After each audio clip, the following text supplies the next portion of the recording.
Sir, reaction lang po, yung flood control po, isa sa mga naging topic po sa SONA.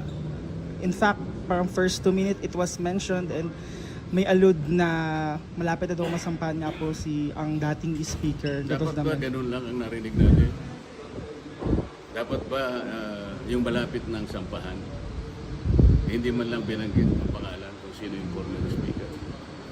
Maraming former speakers, di ba? So, yun ba ang inaasahan ninyo na sasabihin lang? Kasi talagang dapat nating hanapin talaga ang punot dulo ng pangyayaring ito. Ngayon, kung halimbawa ito ay napakalaking mensahe para sa ating bansa, dapat lang ba ganun lang ang sinabi? Ito ang pinakamalaking pagnanakawan sa ating kabangbayan. Hindi ba higit doon ang dapat na inaasahan nating lahat?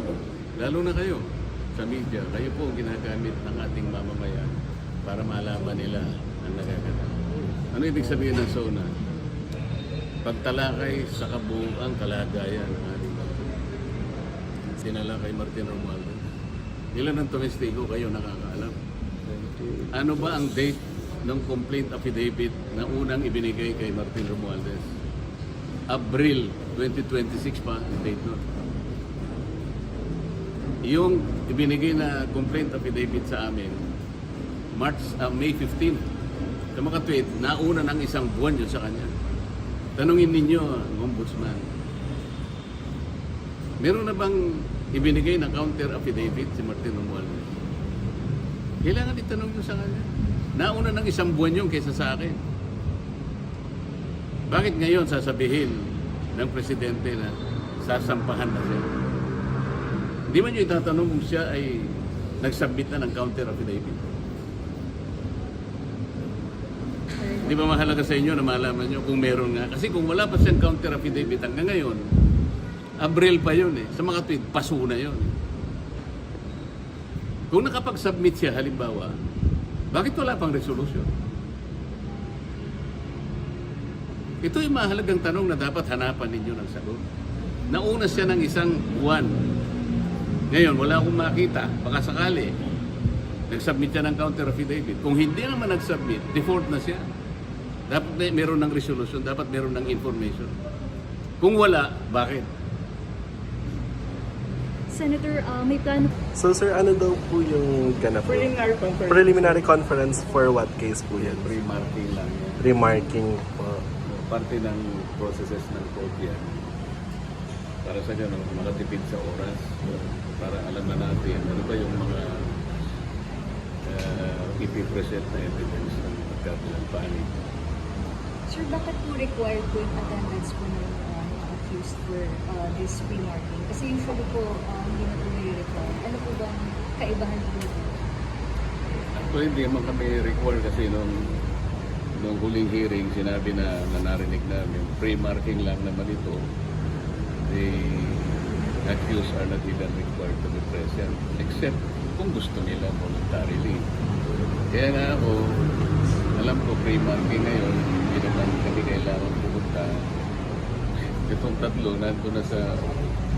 Parang sila, na-require. Pagkatapos pinalikan ako, sabi ko, nakita nyo naman, nandiyan lang kami. Hindi man kami tatanungin. Sana nakatipid tayo ng gasolina. Diba?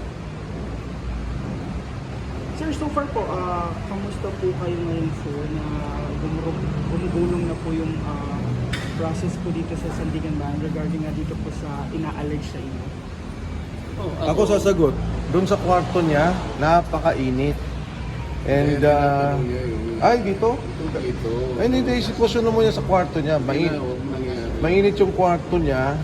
And kung nga nagulat, si Manny Bunuan, nandun pa rin sa ospital, 2 buwan, sa 1 linggo lang. And siyempre, senador naman si Senador Marcoleta, parang masyadong deprive ang taong bayan dun sa boses niya, lalo dun sa impeachment process. Hindi ako nalulungkot na kalagayan namin ay ganito. Kung makikita niyo yung suit namin, nakalagay PDL, alam na ninyo ibig sabihin doon. People deprived of liberty. Persons deprived of Persons deprived of liberty. Siyempre malungkot, di ba? Hindi naman normal yung nangyari sa amin. Ako ko bilang isang senador na maraming gagampanan na tungkulin. Ang dami kong gustong ibulgar. Alam niyo naman na ayaw kong iwanan yung flood control scandal at meron pang impeachment trial na nagaganap.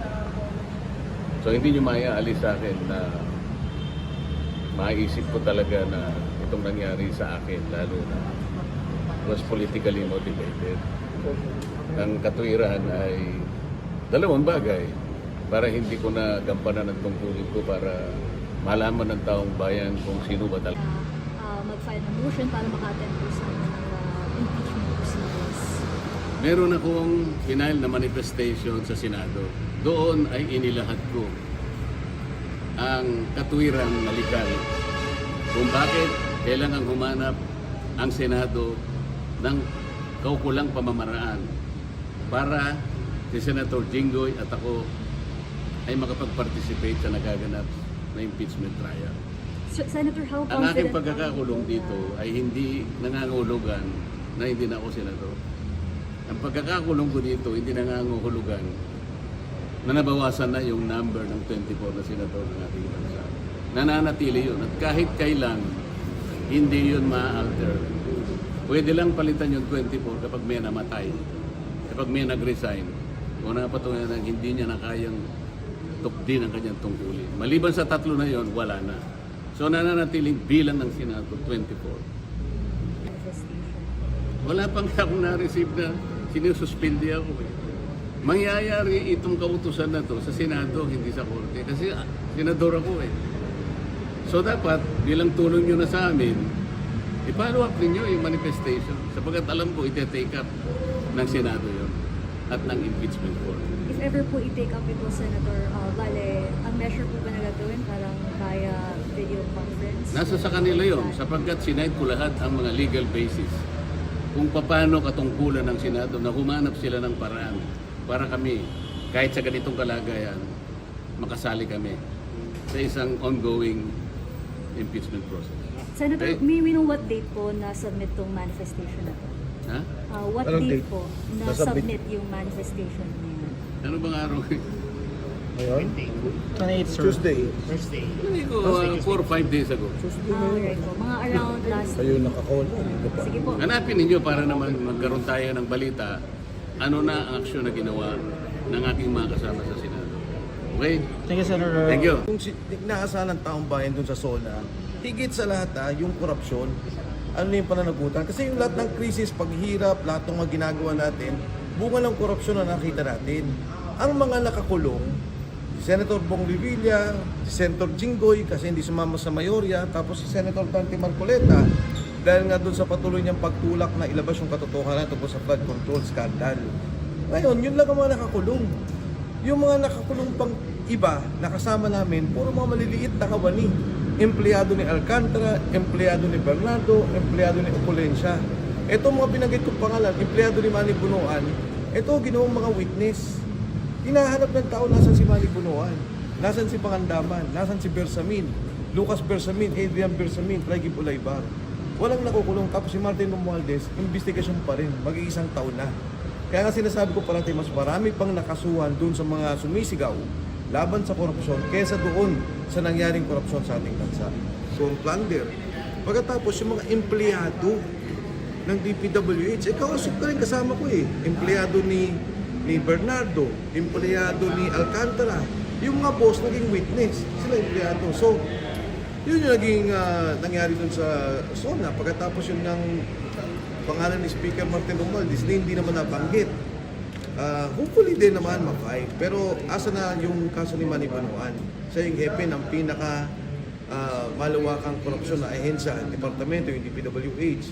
Si Bersamin, diba, si Pangandaman, Traigib Ulaybar, si Adrian Bersamin, dahil yun yung sinabi na talagang inamin na kumuha ng pera, tinanggap. At yun nga, sila daw kumuha ng 8 bilyon. Eh wala naman sa kaso. Itong mga nakakulong ngayon at kinakasuhan, yung mga nagsasalita laban sa korupsyon. Sir, na-monitor niyo po ba yung buong SONA? Tinig ko eh, pagkatapos yung first part yung corruption, may mga pinanggit, sabi ko nga parang, okay naman yung iba. Kaso nga yung corruption ang pinakamalaking issue dyan eh. Siyempre, maganda yung binanggit tungkol dun sa systems laws. Malaking bagay sa taong bayan yun. Pero importante talaga sana yung corruption. Dahil ito naman ang galit ng tao eh. Kaya bumababa ang rating ng Pangulo. Kaya nawawalang pagtitiwala naman sa Pangulo. Dahil dun sa walang aksyon o nakikita nila na hindi talaga inaalam yung katotohanan tungkol sa korupsyon. Okay, Kong, from 1 to 10, gaano po yung rating sa ng BBM? 4. Bagsak.